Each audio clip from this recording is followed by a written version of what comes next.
When President TrumpDonald John Trump5 things to watch in critical NC race, remembering 9/11's, how the suicide attacks led to two vastly different wars. Conservative strategist calls Steyer's 2020 bid at Vanity Run. More named John Bolton. John Bolton. The Hill's 12:30 report. Bolton out as National Security Advisor. Amish Bolton never should have been hired. Romney. Bolton firing, a huge loss for a nation. More as his third National Security Advisor in 15 months. I predicted that John would survive for a year at most.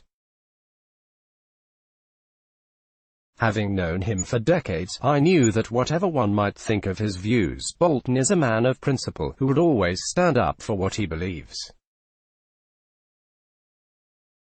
He was certain to clash with a president who governs by women. Tweet, who trusts his gut more than he does his closest advisors and strongest supporters. I was wrong about how long Bolton would keep his job. He lasted just over 4 months longer than I predicted. That Bolton did not make it through the end of Trump's term should surprise no one.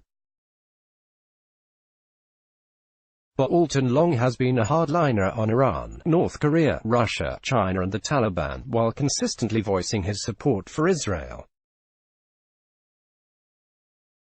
His views regarding the Jewish state match Trump's own, so, too, did his policy preferences regarding China. Advertisement. Thus negative attitude toward international agreements likewise meshed with that of the president, and he was a strong supporter of Trump's decision to withdraw from the Joint Comprehensive Plan of Action, JCPOA, better known as the Iran nuclear deal. He also supported the president's initial hardline vis-a-vis North Korea.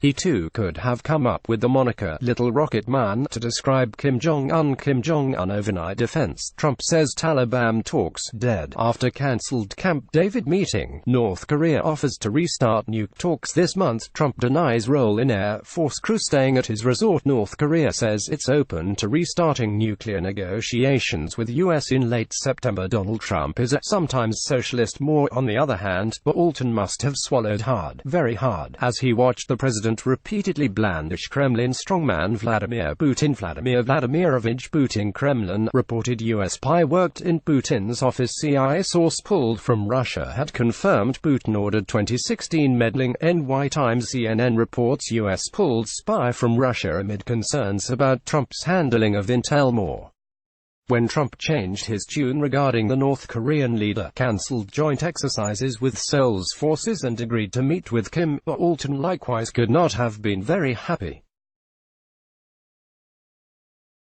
that Trump since has had nothing but kind words regarding Kim, no doubt added to Bolton's unease. So, too, did Trump's impetuous effort to meet with Iran's President Hassan Rouhani, which thus far has come to naught because Rouhani has refused the president's offer unless he first lifts America's sanctions on Iran. Afghanistan proved to be the final straw, however, both for the president and, therefore, for John Bolton. Bolton is reported to have bitterly opposed the president's decision to invite the Taliban to a Camp David meeting with Afghan President Ashraf Ghani in order to finalize a pending agreement that Ambassador Al-Khalil's had painstakingly negotiated for many months.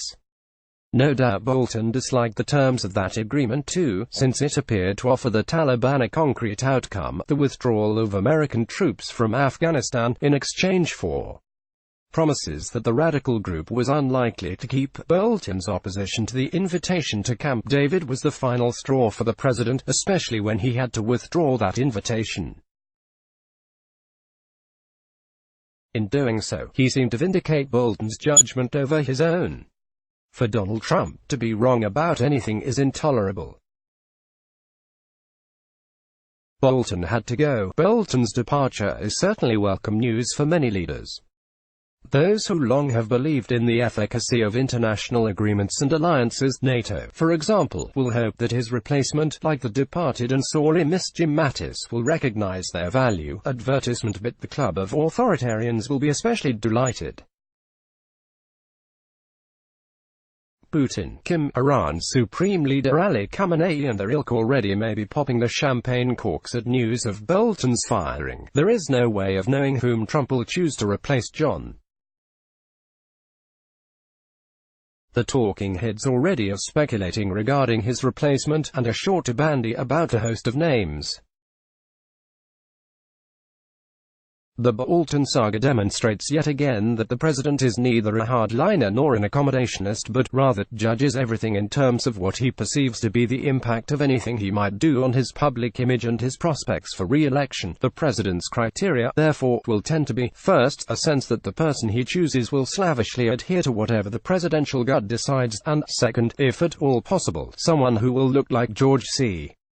Scott playing Patton. Not everyone will have a Patton-esque appearance,